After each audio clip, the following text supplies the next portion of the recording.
Bon, messieurs, après donc ce bilan, ces présentations, est-ce qu'on peut se poser déjà la question, est-ce que ça peut être le mercato du maintien, sachant que quand même 7 recrues, mais je vais quand même apporter une précision, il y a eu quelques départs, il y a eu le prêt d'Ivan Masson au Paris FC, le prêt d'Abdoulaye Bakayoko au Ok. Puy-en-Velay national, et il y a eu aussi donc fin de compte, dire séparation à l'amiable de Gabriel Silva et de Sergi Palencia.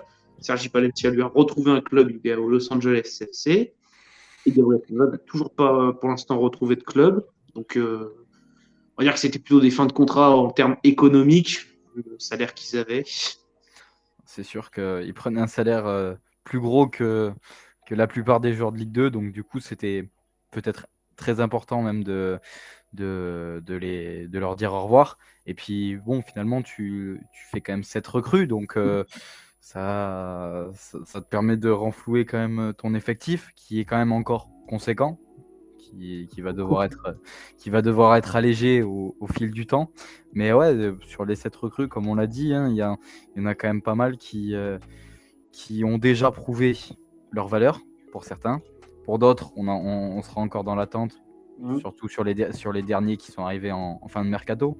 Mais ouais, c'est clair que pour l'instant, le mercato qui est proposé par la SS est plutôt intéressant. On aurait peut-être espéré un joueur en plus sur les couloirs, comme c'était annoncé, mais bon, malgré tout, ça reste on a visé les postes importants, le 9, le gardien, et stabiliser un peu cette défense. Je pense que c'était le plus important. Pas trop prendre de buts, avoir un vrai 9, et puis après on verra bien pour le reste, hein, de toute façon. Vincent, toi, tu en penses quoi du coup? Est-ce que ça peut être le mercato du maintien au vu des joueurs qui ont été pris? En apparence, oui. Est-ce que c'est un bon mercato?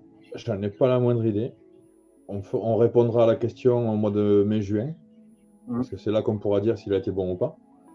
Mais sur les noms, les profils, en apparence, oui, on peut dire que ça a été bien fait.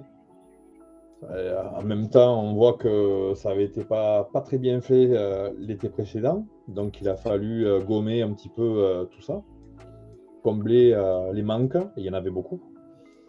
Ils ont ajouté de la taille aussi, entre Fomba et Charbonnier et Pavlovic par rapport à Briançon. Il a manqué un petit peu, je pense, surtout au milieu. Ça manquait de taille et de présence physique. On va voir dans la durée ce que ça va donner.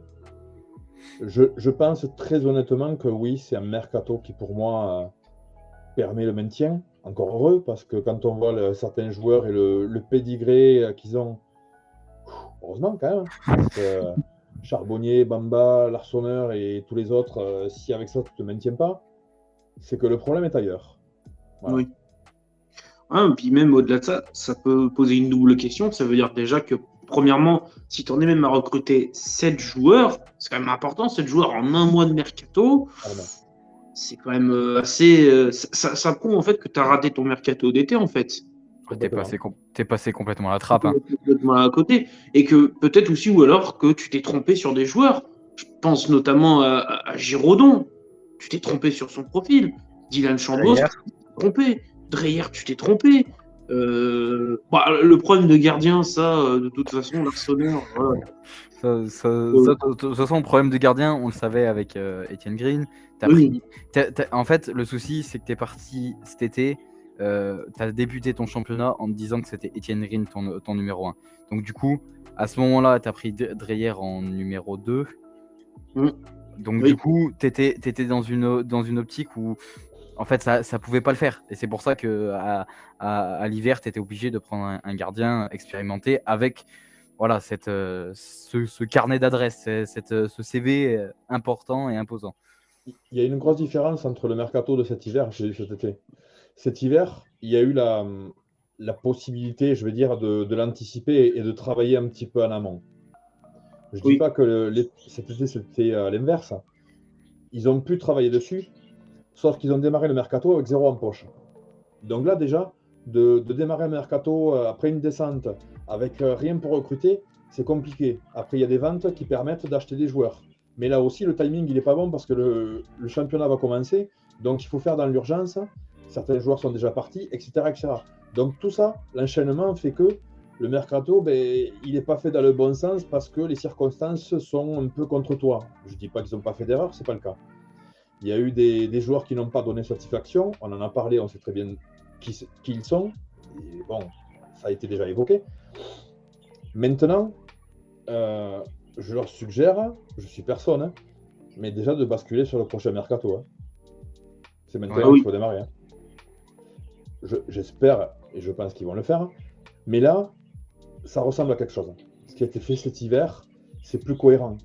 Ça répond plus aux besoins et aux spécificités de la Ligue 2 quand on sait comment elle est. Donc, pour moi, si je dois noter le mercato d'été, la note, elle ne sera pas très haute. Mais là, juste en apparence, c'est beaucoup mieux. Et le puzzle il a une meilleure gueule pour moi. Ah oui, puis.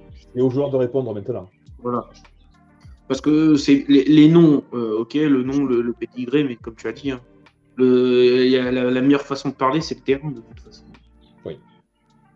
Donc là, il va falloir, de toute façon, que les mecs soient tout de suite dedans.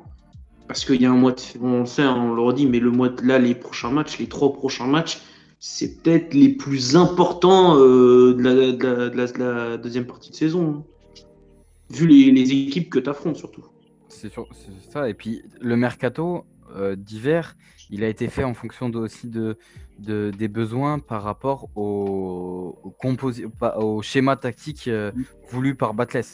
C'est-à-dire qu'il a pris aussi des joueurs qui peuvent pour certains être amovibles et pour d'autres être dans des positions que lui recherchait lui aussi. C'est-à-dire, on pense à Apia qui peut jouer sur un couloir, comme on l'a dit, ou en centrale à 3. Un Nkunku où c'est vraiment un gars qui peut être c'est un vrai piston, un vrai piston, moins latéral, plus un piston. Donc ouais, c'est clair que le mercato peut vraiment permettre le maintien. Je pense que avec ce mercato-là, si tu n'arrives pas à te maintenir, c'est que tu pouvais prendre qui tu voulais, c'était la même chose, quoi. Là, le mercato a été bien fait pour l'objectif qui est le maintien. Oui. Et puis on a aussi, ils ont donné les moyens surtout. Alors peut-être surtout avec la situation de l'urgence, ils sont sentis obligés, mais ils ont sorti les moyens pour faire un mercato. Parce que là, si tu disais au coach ou même au recruteur, bon bah c'est bien de recruter, mais vous n'avez pas de moyens, là. Non, là, tu peux pas. Avec des prêts de 6 mois, tu peux pas. C'est pas possible. Non. L'hiver, c'est très compliqué, à moins d'aller sur des championnats qui se terminent au mois de décembre. Mais là, c'est des championnats étrangers, donc on sait un petit peu les contraintes que s'est mis le club dans ses choix.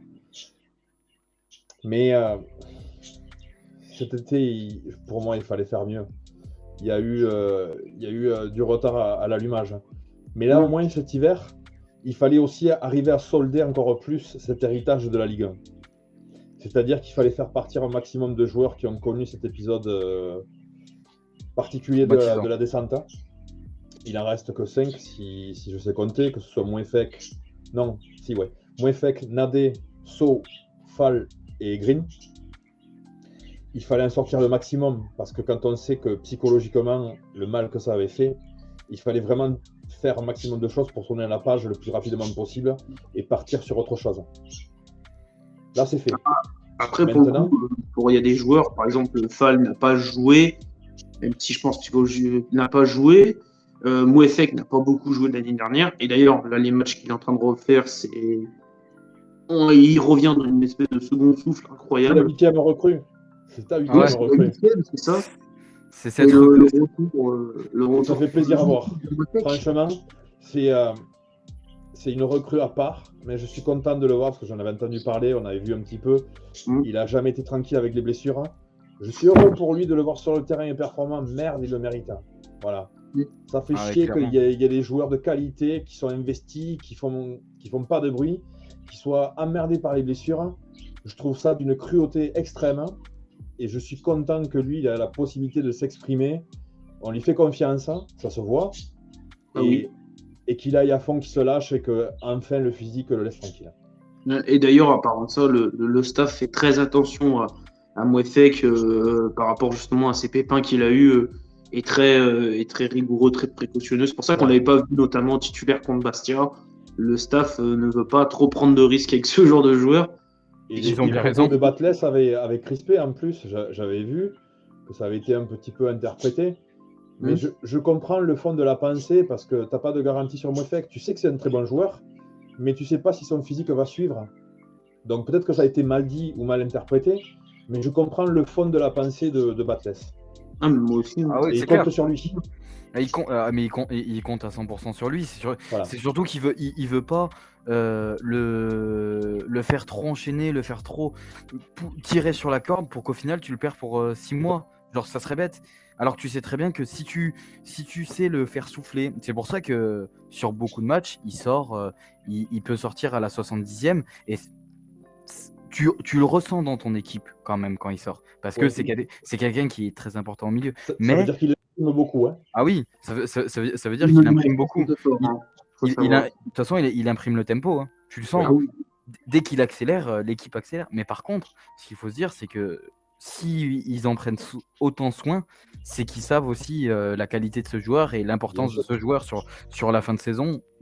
Ce qui peut être hyper important, c'est de l'avoir au maximum. Tout à fait. Mais vraiment, ouais, tu disais 8e recrue, c'est lui. Ah oui. Et au-delà de ça, il faudra compter sur ceux qui viennent. Déjà, qui ramènent. On a vu aussi qu'on a ramené quand même déjà l'Arseneur, Charbonnier, même Apia, qui a quand même un beau CV et pas mal d'expérience.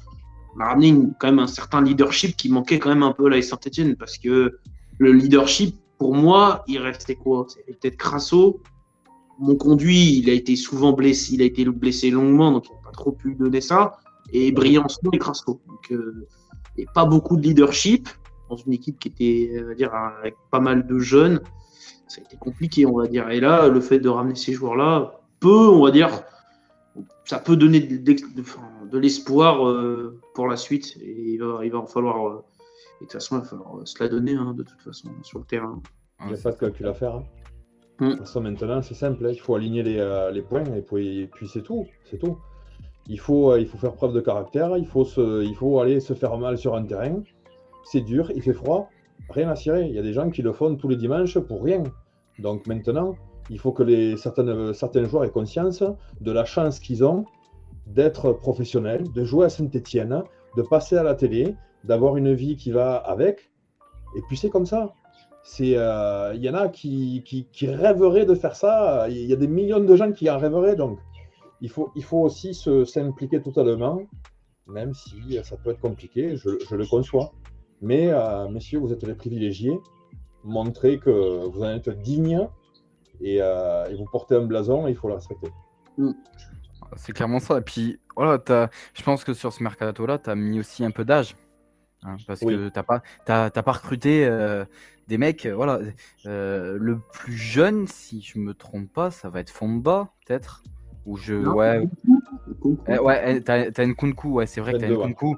T'as Nkunku avec 22, mais à part celui-ci, t'es vraiment sur des personnes qui ont fait déjà une saison confirmée où tu les sais. Tu sais ce qu'ils veulent. C'est pas des mecs qui arrivent où tu te dis mais c'est qui ce type quoi.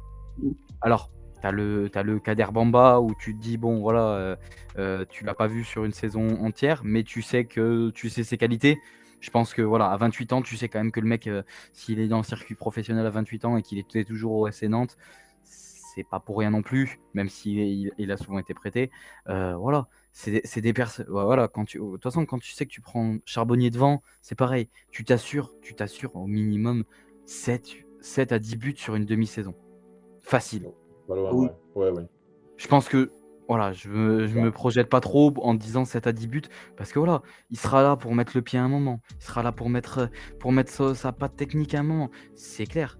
Et puis pour des joueurs qu'on a recrutés cet été comme Cafaro, ça leur a donné un deuxième élan. Tu le vois là rien que sur le match contre Annecy, c'est pas le même Cafaro que j'ai vu au premier match face à Dijon où il était complètement perdu sur son côté droit. Là, c'était là, il était sur son côté droit, la même chose que contre Dijon, mais à la différence, c'est qu'il avait quelqu'un derrière qui lui faisait permettre de s'exprimer plus facilement offensivement et faire les replis plus facilement avec aussi ce Mouefek qu'on peut dire, qui revenait aider aussi sur ce côté-là.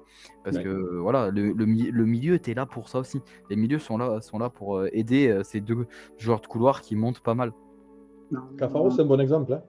On parlait de Fomba et de Nkunku et même de Bamba sur le timing, parce qu'ils avaient besoin de franchir un palier. Bon, Bamba, c'est pas le cas. Mais je pense surtout à Fomba et Nkunku que c'était le moment de franchir quelque chose pour basculer, parce que l'horloge tournait. Mais Cafaro, c'est pareil. Hein. Cafaro, il a besoin aussi de se remettre la tête à l'endroit et de se remettre dans les bonnes vues du football, parce que il est un petit peu redescendu. Il avait montré de belles choses à Reims et à Toulouse. Et là, on l'avait un petit peu perdu au Standard. En début de saison, c'était pas ça non plus. Il a beaucoup à jouer, parce que sinon, au bout d'un moment, il va sortir des radars. Ouais. Ça va être compliqué de rebondir, ou alors de partir dans un championnat exotique. Mais il joue gros, lui, sur cette seconde partie de saison aussi. Hein. Oui, mais au-delà de ça, puis on sent aussi quand même que ça va quand même un peu mieux. Là, il a enchaîné. Là, déjà, sur la deuxième partie, depuis la reprise, il a quand même marqué 2 buts, dont un magnifique, dont un but magnifique contre Annecy. Ça l'a fait sourire au moins, ça change. Ouais, il sourit, ça c'est rare. On voit, il prend du plaisir sur le terrain, ça se sent. C'est pas méchant, mais je le trouvais trop terne. Nonchalant aussi un peu. Nonchalant, et je le voyais pas heureux, quoi. Donc je veux bien que tu sois à la recherche de performances positives, mais montre un peu d'allant, je trouve. Hein. C'est un peu dommage de le voir toujours faire le visage fermé, et on a envie de voir un peu plus. Ouais, mais c'est clair, quand il est arrivé, c'était ça. Hein. C'était vraiment ce visage terne. Moi j'étais au match amical contre Bordeaux. Je l'ai vu, il venait juste de signer. Il était juste dans les tribunes. Et il était pas souriant. Il venait de signer, il était triste. J'avais l'impression qu'il n'était pas heureux d'être là. Mais je pense que c'est l'avantage qu'on a, c'est que les recrues qui viennent d'arriver, ce mercato qui a été fait, ça va aussi bonifier les mecs qui étaient déjà là. L'exemple de Mouefek, qui, on va la considérer comme la 8e recrue, est en train de bonifier et en train de faire redonner un souffle aussi à Bouchoirie. Parce que malgré tout, que Mouefek soit là à faire un travail aussi important au milieu, ça aide aussi Benjamin à être un peu meilleur, je pense.